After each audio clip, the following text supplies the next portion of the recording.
Hi!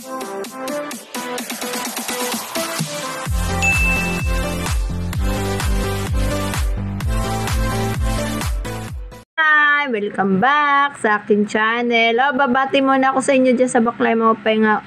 Udto yung tanang kumusta na kayo dyan.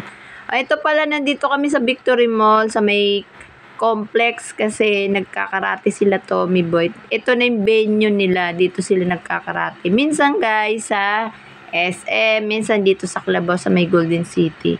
Ayun guys, si Jaymar nagkakata tsaka si Tommy Boy. Yung mga kasama na dyan sa Victory Mall. Ayan ang ginagawa nila, kata. Tinuturuan sila magkata kasi orange belt na sila. Ayan. Ang tawag dyan, kata. Pag nasa SM sila, nag-ano sila,